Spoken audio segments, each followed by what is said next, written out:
Kisah ini saya dapatkan saat saya sholat asar di rest area. Saya terlibat obrolan dengan seorang ibu usia kisaran 65 tahunan. Saya lupa awalnya bagaimana hingga sampai ibu itu berkisah tentang putra bungsunya.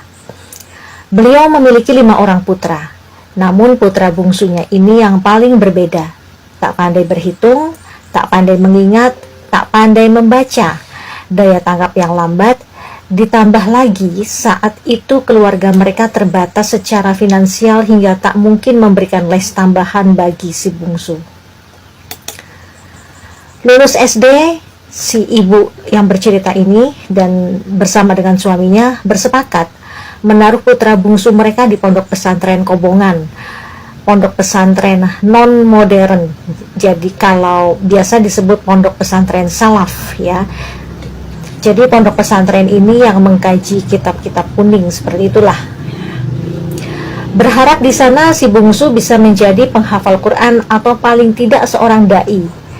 Sesampainya di pondok, bertemu dengan kiai pemimpin pondok dan mengatakan kondisi si bungsu yang sebenarnya. Pak Kiai berujar, "Zikirkan terus Rabbi habli minas solihin. Kemudian sebut nama anak kalian minimal 200 kali ba'da sholat fardu. Paling tidak 1000 kali dalam sehari kalian langitkan zikiran itu." Mereka pulang dan patuhi. 3 tahun si bungsu di pondok. Memang si bungsu setiap hari membaca Al-Quran, tapi ternyata jangankan menjadi penghafal Quran, melantunkan Quran pun tak bisa indah. Tetap biasa. Jangankan bisa berdakwah untuk menjadi dai, menata bahasa saja seringkali berantakan. Sebelum saya lanjutkan, perkenalkan dulu, saya adalah Irena Rajiman, saya penulis di aplikasi Vizo. Mari kita lanjutkan. Mengapa Allah tak mengabulkan doaku? Begitu pertanyaan yang muncul di benak si ibu yang bercerita itu. Sudahlah anakku tak pandai secara akademik, tak pandai pula mengaji, begitu pikirnya. Ibu dan bapak tersebut menumpahkan curahan hati mereka pada kiai pimpinan pondok. Ikhlas dan ridolah pada putra kalian, apapun kondisinya, sebab ridho Allah ada pada ridho orang tua. Sambil terus tetap amalkan zikiran itu. Bukan dengan harapan putra kalian menjadi ini dan itu, namun berharaplah putra kalian menjadi manusia yang cinta Al-Quran sehingga takut akan Allah. Setelah itu lihatlah keajaiban yang akan Allah suguhkan. Begitu kata Pak Kiai pimpinan pondok. Tahun keempat si bungsu pulang, minta restu pada orang tuanya untuk ujlah ke Sumatera, bertani. Si bungsu mengatakan, "Saya hanya butuh restu dari abah dan emak. Tak perlu berpikir tentang ongkos saya dan bagaimana saya di sana.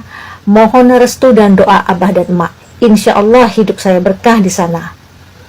Hampir 2 tahun di Sumatera menjadi buruh tani. Kemudian mulai memiliki sehektar tanah. Bertambah lagi dan bertambah hingga memiliki tanah sawah dan beternak kambing. 5 tahun di Sumatera sudah menjadi tuan tanah dan memiliki banyak hewan ternak. Si bungsu ingin menikah, meminta orang tuanya untuk datang dan mengkhitbah seorang gadis.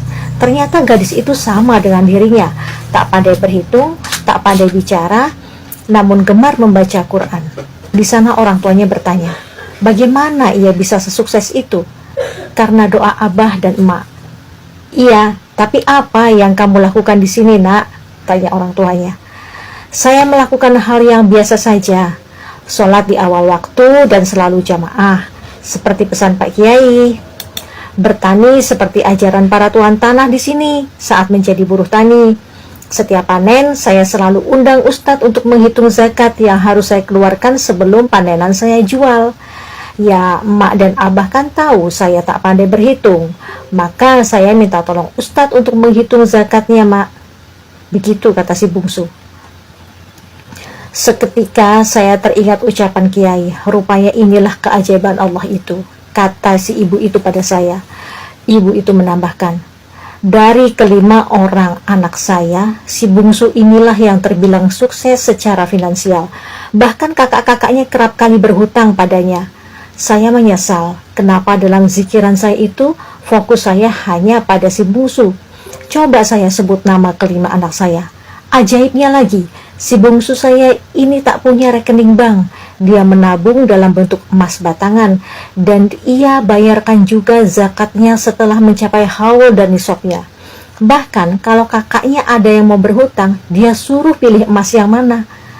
Saya kalau ke rumahnya selalu dibawakan emas.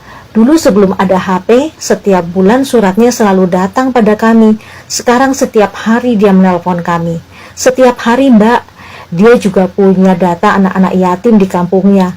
Setiap hari anak-anak yatim itu diundangnya makan di rumahnya. Istrinya pun patuh dengan dia. Masya Allah. Saya tercekat mendengar ceritanya. Masya Allah. Allahu Akbar. Sungguh kerdil saya sebagai orang tua yang mendewakan daya tangkap dan daya hafal yang cepat. Kisah ini bukan untuk meremehkan prestasi akademik. Bukan itu. Berbahagialah Anda sebagai orang tua yang memiliki anak dengan prestasi akademik yang gemilang. Namun janganlah berkecil hati bagi kalian orang tua yang memiliki anak dengan daya tangkap yang kurang tangkas, daya hafal yang kurang cepat. Sebab sebenarnya mereka adalah anak-anak spesial yang khusus Allah berikan bagi para orang tua spesial untuk melihat keajaiban yang spesial. Salam hangat untuk ayah bunda yang sedang mempersiapkan generasi Qurani dengan keikhlasan hati. Wassalamualaikum warahmatullahi wabarakatuh.